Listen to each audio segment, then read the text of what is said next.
বার্ধক্য ভাতা আপনি অনলাইনে কিভাবে নিজের মোবাইল থেকে ফিল আপ করবেন স্টেপ বাই স্টেপ আজকের এই ভিডিওতে সম্পূর্ণ দেখিয়ে দেবো। তো ভিডিওটা একটুকু স্কিপ না করে সম্পূর্ণ দেখার চেষ্টা করবেন।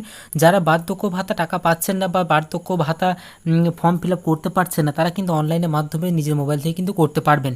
তো তার জন্য মোবাইল থেকে গুগল ক্রোমটা ওপেন করে সেখানে গিয়ে তোমাকে সার্চ করতে হবে উমাং লিখে, UMANG উমাং লিখে গুগল ক্রোমে সার্চ করলে প্রথমে দেখতে পাবেন উমাংয়ের যে অফিসিয়াল ওয়েবসাইট, এটা একটা গভর্নমেন্টের ওয়েবসাইট দেখতে পাচ্ছ, gov.in লেখা রয়েছে গভর্নমেন্টের ওয়েবসাইট। এই সিম্পলি এই লিঙ্কটা প্রথমটাতে ক্লিক করতে হবে। ক্লিক করার পরে তোমার সামনে এরকম পেজটা সরাসরি তোমার সামনে এরকম দেখতে পাচ্ছ ওপেন হয়ে যাবে। সম্পূর্ণ ওয়েবসাইট দেখতে পাচ্ছ সরাসরি ওপেন হয়ে গেছে। মোবাইল থেকে যখন তুমি ওপেন করবে, সেই মোবাইল থেকে ওপেন করার পর এখানে দেখতে পাচ্ছ থ্রি লাইন রয়েছে, এই থ্রি লাইনসে ক্লিক করে ওপর দিকে স্ক্রল করে এটিকে ডেস্কটপ সাইট তোমরা করে নেবে। তাহলে এটা কম্পিউটার স্ক্রিনের মধ্যে তোমরা কিন্তু দেখতে লাগবে। তারপরে দেখতে পাচ্ছ এখানে দেখতে পাচ্ছ থ্রি লাইনস রয়েছে, দেখতে পাচ্ছ এই যে থ্রি লাইনস, এই থ্রি লাইনসে সিম্পলি তোমাদের ক্লিক করতে হবে।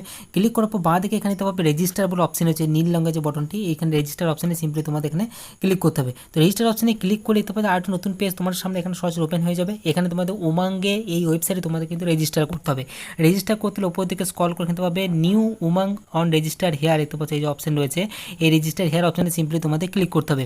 তো রেজিস্টার হেয়ার অপশনে ক্লিক করে তোমাদের আরও একটা নতুন পেজ সরাসরি ওপেন হয়ে যাবে। এখানে দেখতে পাচ্ছ রেজিস্টার ক্লিক করার পর তোমাদের সামনে এখানে দেখতে পাচ্ছ মোবাইল নাম্বার চাওয়া হবে, একটা মোবাইল নাম্বার তোমাদের এন্ট্রি করতে হবে। স্টেট তোমাদের এখানে চুজ করে নিতে হবে। এখানে যে টার্মস অ্যান্ড কন্ডিশন বলে টিক করার পর রেজিস্টার অপশনে ক্লিক করলেই তোমাদের একটি মোবাইলে ওটিপি যাবে। তো ওটিপিটি বসে আমি এখানে লগ ইন করে নিচ্ছি। এখানে দেখো সরাসরি আমার ওয়েবসাইটে কিন্তু এখন ওপেন হয়ে গেছে। ওপেন করার পর এখানে দেখো থ্রি লাইনস অপশন রয়েছে, এই যে থ্রি লাইনস অপশনে সিম্পলি তোমাদের ক্লিক করতে হবে। থ্রি লাইনস অপশনে ক্লিক করলে উপর দিকে দেখতে পাবে প্রথমেই যে অপশন রয়েছে সার্ভিসেস বলে, এখানে অপশনে সিম্পলি তোমাদের ক্লিক করতে হবে। তো সার্ভিস অপশনে তোমাদের সিম্পলি ক্লিক করলে এখানে তোমার সার্চ বার তোমার সামনে চলে আসবে। এখানে হচ্ছে সমস্ত সার্ভিস তোমরা এখান থেকে পেয়ে যাবে। এখান থেকে পাচ্ছ সমস্ত সার্ভিস তোমরা পেয়ে যাবে। তো এখানে তোমাদের সার্চ করতে হবে কি NSAP লিখে তোমাদের কিন্তু সার্চ করতে হবে। এতে পাচ্ছ এই ওপরে এই সার্চে দেখা লিখতে হবে তোমাদের NSAP লিখে, NSAP লিখে সার্চ করে দিতে পারছো চলে আসবে ন্যাশনাল সোশ্যাল অ্যাসিস্ট্যান্ট বলে এখানে অপশন চলে আসবে, দেখতে পাচ্ছ।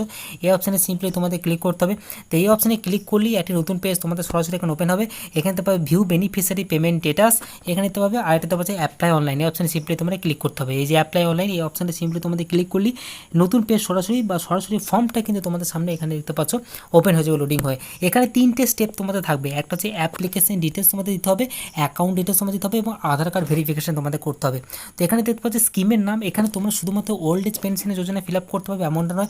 এখানে তো পাচ্ছি Indira Gandhi national old age pension Yojana, Indira Gandhi women's pension Yojana, Indira Gandhi widow pension Yojana এবং বার্ধক্য মানে বিকলাঙ্গ ভাতা যেটা হয় সেটাও তোমরা ফিল আপ করতে পারবে। তো আমরা simply Indira Gandhi national old age pension Yojana সম্পূর্ণ অপশানে ফিল আপ করবো। এখান থেকে তোমাদের এখানে স্টেট তোমাদের এখান থেকে চুজ করে নিতে হবে। আমি তোমার যেটা স্টেট হবে সেটা তোমরা চুজ করতে পারবে। তারপরে তো পাচ্ছি এখানে ডিস্ট্রিক্ট তোমরা এখানে পেয়ে যাবে। এখানে যে কোনো ডিস্ট্রিক্টে তোমরা ফিল আপ করতে পারবে। এখানে তো 23টা ডিস্ট্রিক্টের নাম রয়েছে। তো সিম্পলি আমার যেখানে ডিস্ট্রিক্ট সেই ডিস্ট্রিক্ট আমি এখান থেকে চুজ করে নিলাম। চুজ করার পরে এখানে এরিয়া অপশানটা কী রয়েছে, এরিয়া অপশানে ক্লিক করে তোমরা এখানে রুরাল না আরবান সেটা তোমরা সমস্তটা ফিল আপ করতে পারবে। গ্রামীণ এলাকারও ফিল আপ করতে পারবে, শহর এলাকাও ফিল আপ করতে পারবে। তো এখানে সমস্তটা কিন্তু আমি এখানে ফিল আপ করে দিচ্ছি রুরাল বলে, এখানে বা গ্রামীণ এলাকার জন্য ফিল আপ করে দিচ্ছি। এখানে তোমাদের সাব ডিস্ট্রিক্ট চুজ করতে হবে। আমি এখানে সাব ডিস্ট্রিক্ট আমার এখানে চুজ করে নিলাম।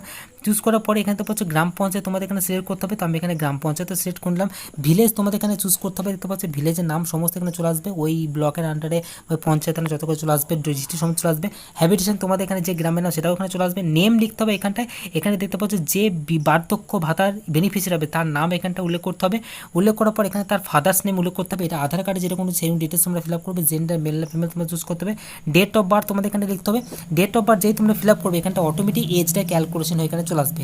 Caste general SC ST OBC সেটা তোমাদের ফিল আপ করতে হবে। অ্যাড্রেসটা তোমাদের এখানে সঠিকভাবে ফিল আপ করতে হবে। তারপর দেখতে পাচ্ছ পিনকোড দেওয়া রয়েছে। এখানে পিনকোড অপশানটা তোমাদের দেওয়ার পর এখানে নেক্সট অপশানে সিম্পলি তোমাদের ক্লিক করতে হবে। নেক্সট অপশানে ক্লিক করে এখানে তোমাদের অ্যাকাউন্ট ডিটেলস তোমাদের চলে আসবে। এখানে বেনিফিশিয়ারি নাম্বার এখানে দেওয়া হবে। এই ঘরটায় বেনিফিশিয়ারি নাম্বারটা স্টার মার্ক দেওয়া নেই, তার মানে এখানে তোমরা ঘরটা ছেড়ে যেতে পারো, কোনো অসুবিধা নেই।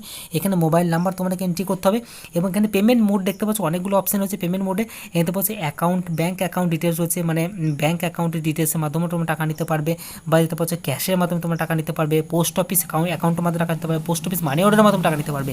তো এখন যেহেতু ব্যাঙ্ক অ্যাকাউন্টের মাধ্যমে ডিটেলস টাকা নেওয়া যাচ্ছে, ব্যাঙ্ক অ্যাকাউন্ট তোমরা এখানে চুজ করলি। এখানে দেখতে পাচ্ছ do you know bank IFC branch মানে IFC কোড নাম্বার তোমাদের এখান থেকে দিতে হবে, এটা অবশ্যই কিন্তু ইয়েস রাখবে। আইএফসি কোডের নাম্বারটা যখনই তোমরা এখানটায় ইয়েস করবে, ইয়েস করে তো পাচ্ছে আইএফসি কোডের নাম্বারটা দেওয়ার এখানে জায়গা তোমাদের চলে আসবে। এখানে স্টেট, কোন স্টেটে আপনাদের ব্যাঙ্ক অ্যাকাউন্ট রয়েছে এটা দিতে হবে, ডিস্ট্রিক্ট, কোন ডিস্ট্রিক্টে আপনাদের ব্যাঙ্ক অ্যাকাউন্ট রয়েছে লিখতে হবে, ব্যাঙ্কের নাম এখানটায় দিতে হবে, ব্রাঞ্চের নাম এখানটায় দিতে হবে, ব্যাঙ্কের টাইপ কী দিতে হবে এবং এখানে অ্যাকাউন্ট নাম্বারটা তোমাদের এখানে দিতে হবে।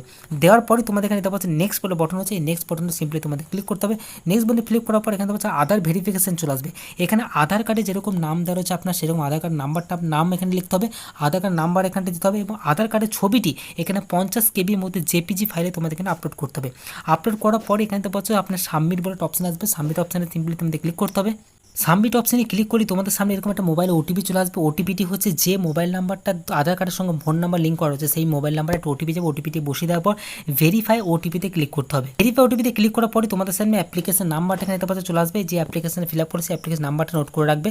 এইভাবে কিন্তু তোমরা এই বার্ধক্য ভাতার জন্য কিন্তু অনলাইনে নিজেদের মোবাইল থেকে ফর্ম ফিল আপ করতে পারবে। এই নাম্বারটা নোট করে রাখার পর পরবর্তী তোমরা এই নাম্বারে তোমরা স্ট্যাটাস চেক করতে পারবে, তোমাদের এটা অ্যাপ্লিকেশনটা কতদূর পর্যন্ত এগোলো সেটা কিন্তু তোমরা দেখে নিতে পারবে। তো এই ছিল আজকে ভিডিও ভালো লাগলে অবশ্যই লাইক করবেন, চ্যানেলে নতুন হলে চ্যানেলটিকে সাবস্ক্রাইব করে পাশে থাকা বেল আইকনটিকে প্রেস করবেন।